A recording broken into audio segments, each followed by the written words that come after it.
Hi there. Good evening, everyone. I want to welcome you all here to the Prog Monster. Yes, my name is Murph. I'm the host of the show. So we're here to do an episode of What's New. This is a show I do every Saturday night in which I choose an album that came out in the 2025 period and we just talk about it. It's pretty easy. So the album I've chosen today is called A Family Secret. This is done by the Ergot Project. So basically, I believe this is it's kind of a concept album or a story album, however you want to call it, about Billy McMillan, I believe. Billy Milligan. That's what I meant to say. So it's the Billy Milligan story. So I chose the album because it was kind of interesting. Not a great album as far as the music goes. Very slow. Very melodic, lots of percussion, lots of distortion, especially with the vocals. The guitar is used kind of distortedly most of the time. There's not any great solos on it or anything like that. It's just a slow, melodic, heavy album and quiet album at the same time. Very different. I would say the use of the percussion instruments is the biggest part of the album. Basically all kinds of different noises, sounds, and voices throughout the album. So we'll get on our way with it. So the album was released on August the 10th, 2025. It's about 46, almost about 47 minutes in length. AMS Records and produced by Maurizio Pina. So he basically was kind of the recorder, mixer, masterer of the album. Then you have band credits, which go to Christian Maris on on the Chapman stick, guitars and synthesizers as well. Manuel Atanasio, I think that's how you pronounce it, on vocals. Pat Mastalot, on drums. Formerly, most people would know him from King Crimson. He was the last drummer in the King Crimson discography. And then you have Roberto Shiru on additional synthesizers. So there's a lot of synthesizers on this album, and I think most of the instruments are being fed through a distorted synthesizer sound. Okay, in total, I believe there's 10 tracks in total.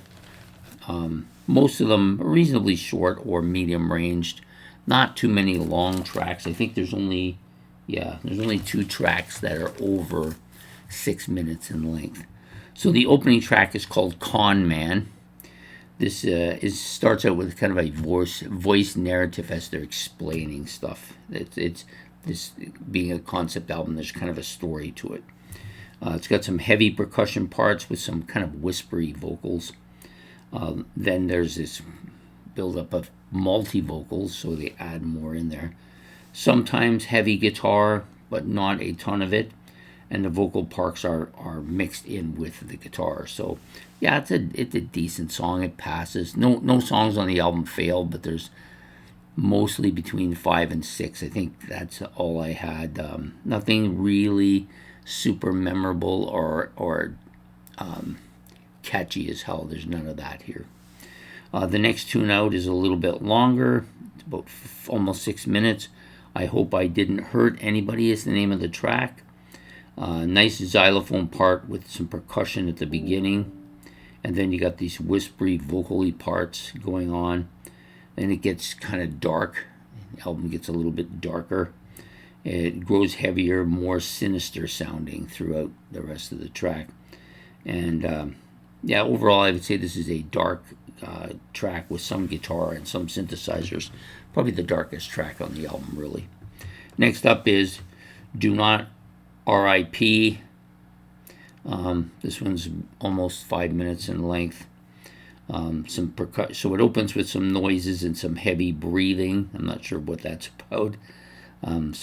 You got some percussion, some keyboard parts thrown in there. I think it's a little bit melodic and distorted in the guitar part once the guitar starts. Another dark, murky mid-range kind of vocal part going on here. Some chanting, percussion, and voices are murky throughout it. The vocals grow a kind of clearer and more forward as the song comes along. As it gets towards the back end, it starts to be a little bit clearer. You got a heavy guitar riff and a drum fill at the end of the song. So yeah, I didn't mind this one. This one was okay. A Perfect Gentleman is next. This one's almost 5 minutes in length. Distorted guitar, opening, melodic. Let's get some kind of mid-range, nothing high or low vocals that are kind of distorted. You got a song that's melodic, heavy, and distorted throughout the whole album, throughout the whole song, really. Yeah, I would say overall this is just a very distorted song, like lots of distortion in there. So we're gonna go now to the back half of the album. First song's Range. It's a pretty heavy bass part to open this song. You got some percussion and drums thrown in there too to kind of back it. It gets heavily deep and distorted and gravelly vocal parts throughout this track. There's almost a Popeye-like feel to his voice. Yeah, like that, you know. As synthesizers add this kind of distorted part through this track. The vocals are distorted and the melody's a little bit scrapey. Not a bad song though. I didn't hate this one or anything like that. Next up is Again. This is another heavy guitar riff opening here. Then you got some percussion in the background. It's kind of quieter, but adding some elements to the song. I would say this has got some melodic, chaotic, if you want, deep space noises here. The vocals are kind of mid-range, nothing spectacular. They can be a little bit deep and heavy and forward and distorted at points. The guitar is more melodic, a little bit more beefy on the back half of the song. One of the better songs, I think, too. On the Spot is next. It's a little bit longer than that one. Was a short one, just under 3 minutes. This one, almost 4 minutes. There's this kind of coughing noise at the beginning with a breathing sound, and then a very prominent, beefy bass that's kind of dominant right at the beginning. Vocals a little bit more on the husky side as it goes along, and then a whispery part with a kind of a heavy guitar part. So the vocals go down and they're almost whisperingly quietly, and then the guitar kind of takes over a bit. Yeah, lots of vocals on this track, a lot of distorted vocals on this track, multi-different layers of it. Next track out is the longest one on the album, just under 7 minutes. The track's called The One Who Stands in the Corner. I personally think this is the best track on the album. It's got a little bit of a whistle going on at the beginning, kind of eerie, melodic, pronounced whistling sound, definitely. Heavy melodic, distorted guitar part, which is common for the album. The vocals are a little bit deep here, heavy, melodic, and slow. The drums come in very forward, heavy, but slow and melodic. So it's a kind of a pounds along, very slow and melodic, but it's catchy. It's not so many noises that kind of distract from the melody of the, not that there's much of a melody here, but still pretty strong song. The next two tracks are the final two tracks. So one's just over 5 minutes, The Sweetest Lullaby Ever. You got this feeling of somebody walking. Sounds like they're going down a set of stairs. There's a little bit of that squeaky point going on. And then there's this kind of Morse code effect in the forefront. I'm not really sure why that's like that, but it definitely sounds like the Morse code. And it's mixed in with other kind of noises. This is a very melodic, heavy track with lots of noises. Basically, that's what it is. And the vocals are deep, kind of dark, distorted, a little bit on the creepy side, to be honest with you. Kind of reminds me of an Alice Cooper part. And then the final track on the album is called The 10th.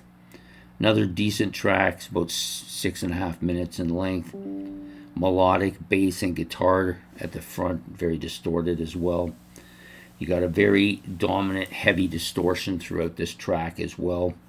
Vocals are distorted, melodic, heavy. Yeah, that about sums them up.